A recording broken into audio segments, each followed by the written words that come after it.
Okay, we got our keyword research out of the way. We got our domain name picked, and now it's time to find a nice long-term house for our blog. By that I mean a web hosting service.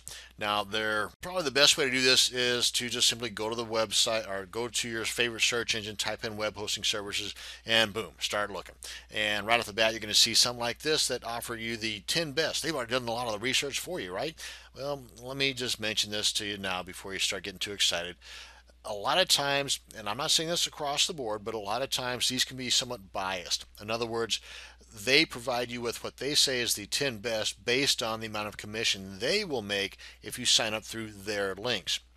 Again, I'm not saying this across the board that that's the case with all of these.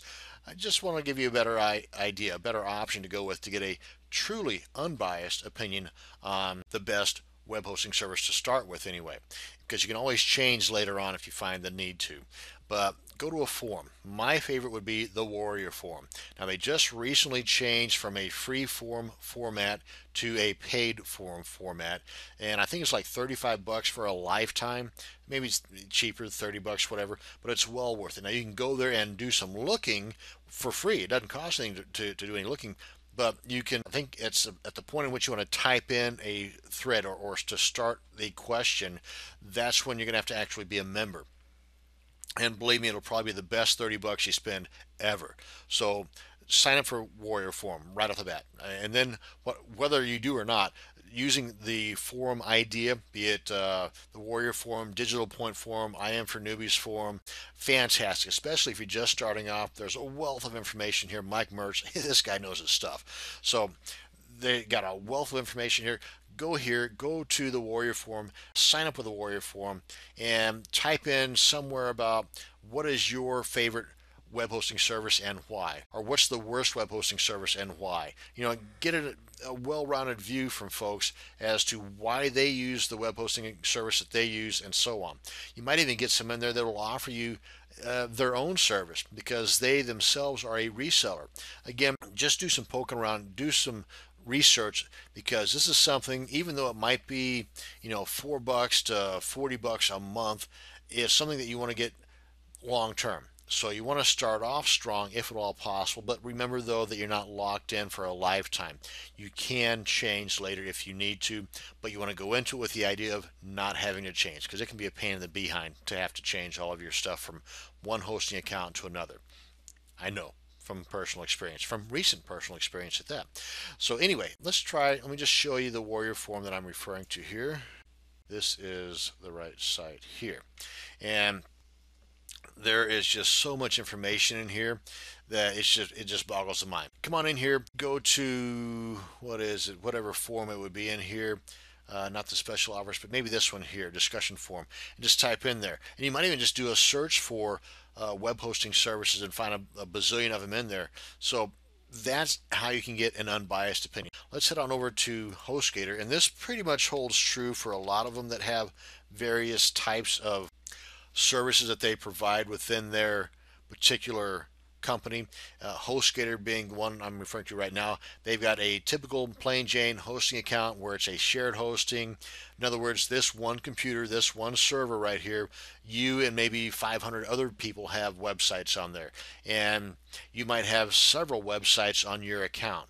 So all under the one domain name. And again, that's a little beyond the scope of this video, but just let it be known though that there could be a whole lot of stuff going on right here between you and the others that are sharing that account.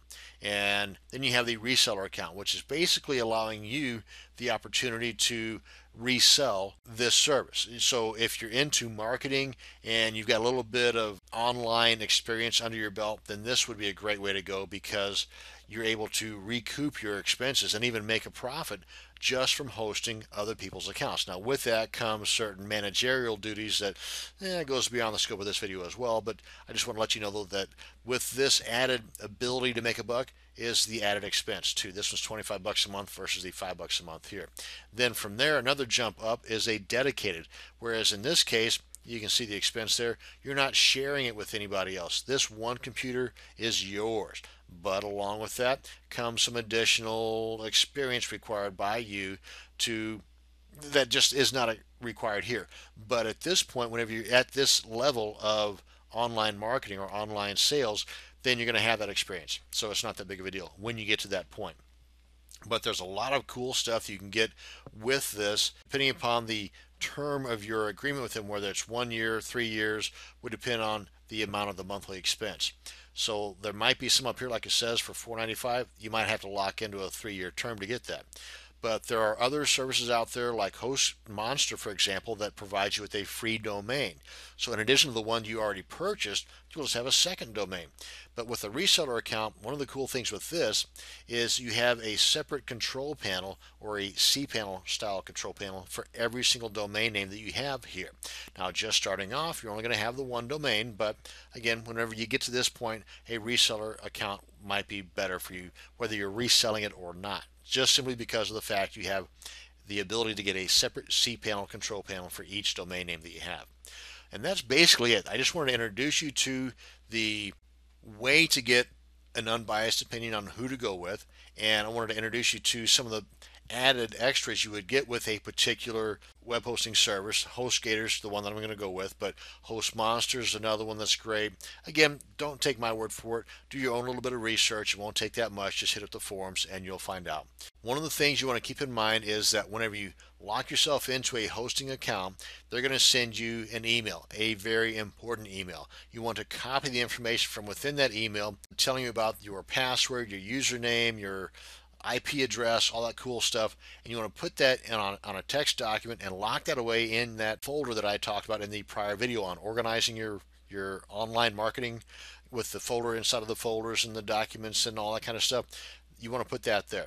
So that way you've got the information needed to log into your cPanel, to create your FTP client, and all these are things we're going to get into in upcoming videos. But next up, I'm going to show you how to quickly, using Namecheap anyway, and it pretty much is the same with any other domain name registrar, but how you can quickly change your name servers from the domain registrar to your hosting account. That's going to bring us to the end of this video.